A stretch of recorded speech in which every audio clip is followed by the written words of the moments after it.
La recette du jour est terrine de foie de volaille.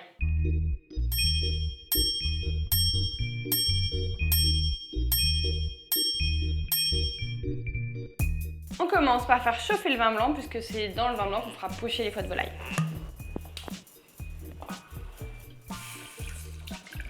Pendant que le vin chauffe, on va détailler les foies de volaille en petits morceaux en enlevant tous les petits nerfs.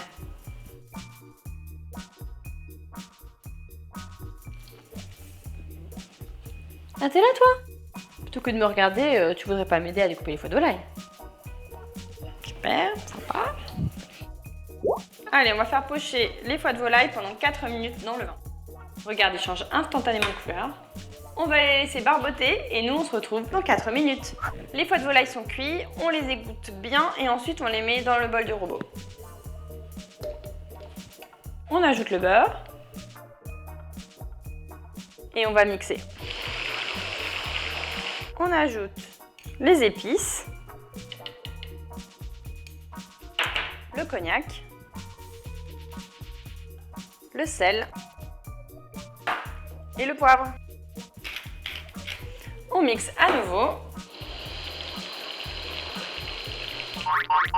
Il ne reste plus qu'à verser en terrine, donc soit une grande terrine, soit des petites terrines individuelles.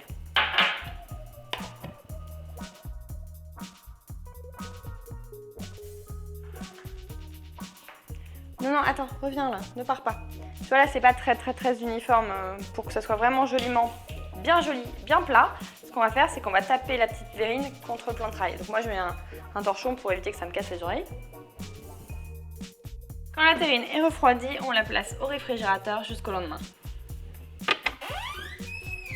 La terrine a passé 24 heures au réfrigérateur.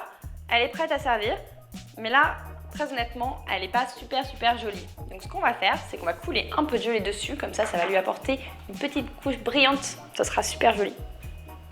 Voilà, donc j'ai simplement pris de la gelée au madère et on va faire une petite couche sur le dessus. Quand la gelée est prise, ça donne ça. Mais là, on peut aller encore plus loin côté déco. On va mettre quelques petites choses sur la gelée et on va couler une autre couche de gelée afin d'avoir des petites choses prises en transparence. Ça va être super joli. Donc on peut mettre des herbes ou alors comme moi, des petites pistaches concassées qui iront divinement bien avec la terrine. On n'est pas obligé d'en mettre autant, mais moi je suis généreuse, je suis comme ça. Allez, hop.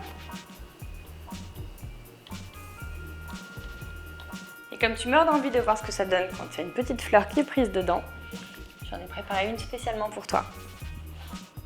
Avec une petite fleur de bourrache. C'est pas trop beau? Il n'y a pas à dire, hein, la déco, ça fait au moins 25% de la recette. Hein. Regarde comme c'est beau.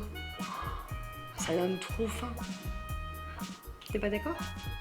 Tu me ferais bien une petite tartine. Ce sera parfait sur les tables de fête parce que c'est super joli et en plus c'est vraiment très bon, surtout lorsqu'on la laisse maturer bien 2 jours au réfrigérateur avant de la manger.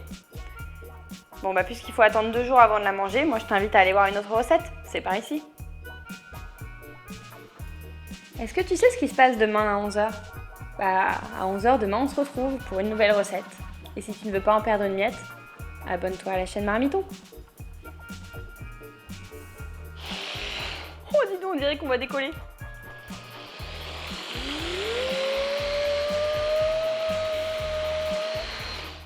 Bienvenue sur Air Foie de Volaille, la compagnie qui envoie du pâté. Ouais, bon si toi aussi t'as des blagues pourries, dis-le dans les commentaires. Hein, parce que, y a pas de raison que je sois la seule.